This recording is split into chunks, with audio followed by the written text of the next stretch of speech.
Today's recipe is vegan brownie bites. These things are so delicious, and you can't even tell that they have totally no oil or fat or eggs in the recipe itself. But to replace that, we've used beans. And you want to use cooked beans. You can make your own, or you can use one 15-ounce can of beans. I've used black beans in my recipe. You probably can pick any kind of bean you want to use, but you're going to stick to the same amount with one 15-ounce can. And you're going to be draining those beans. But let me tell you this, whether you cook them or buy the can, you want to keep that juice that you drain off of those beans, because it's called aquafaba and it's like gooey gold to the vegans. It's used as an egg replacer, and I will show you that in another recipe. You're going to put your drained beans into your blender, add 1 cup of water and 1 teaspoon of vanilla.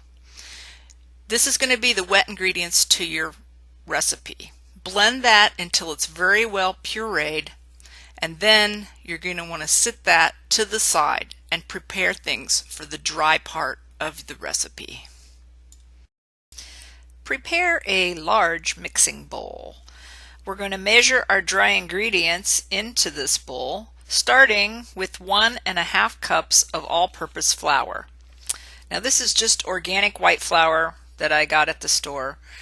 I think I looked at a recipe that took 100% whole wheat flour for it.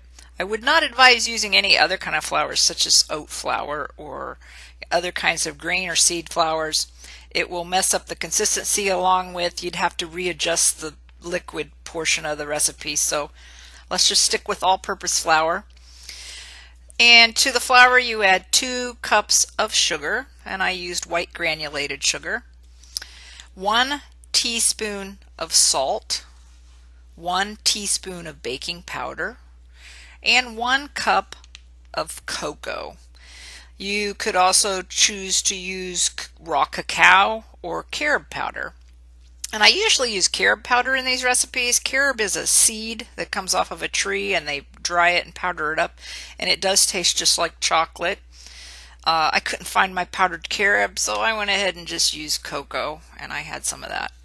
You want to go ahead and stir up your dry ingredients, get the clumps out of your flour, out of your sugar, and get it pretty smooth, and then add your wet ingredients to your dry ingredients. And you want to get every little bit and scrape it all out into there, all that gooey bean goodness. Get it all in there. And go ahead and, I know this doesn't look like enough liquid for the dry ingredients, but you know what? Just stir it up. Patience. You need to be patient and keep stirring.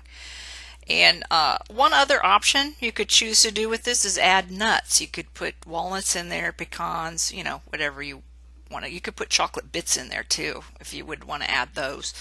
I didn't have any of that, and this is the first time I made it, so I thought, let me just try it out, see how it works out, see if I even like it. And let me tell you, I friggin' loved it. This recipe is supposed to fill up a 9 by 13 pan.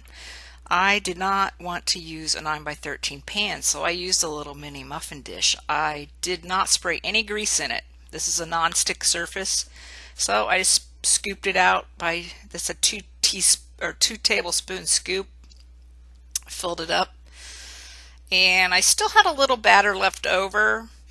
And what I did was I pulled out a glass baking sheet, and I went ahead and lined it with some parchment paper, and I wasn't real, neat with it. I just put it in there because I wasn't sure if I even had enough to fill this, but it actually worked out really well. And the picture I have in the beginning is a picture of the brownie, this part of the brownies that, once they were finished. And you want to go ahead, preheat your oven to 350 Fahrenheit. And I bake them for, I checked them at 20 minutes, and they took about 28 minutes to bake, and that was in the mini muffins. And then this was really thin, and I left it in there, and I thought it was going to take less, but it still took like 25 minutes for this portion here to bake. And then I bring you in and show you them when they're finished. And And what I did was I just took a butter knife and I loosened around the edge of all of those, and they just popped right out. And you'll see right here, it was really hard to hold the camera and do this, and some fell on the floor. And guess what? I ate those. They were really good. Enjoy this recipe, guys. I sure did. And we'll see you later. Bye bye.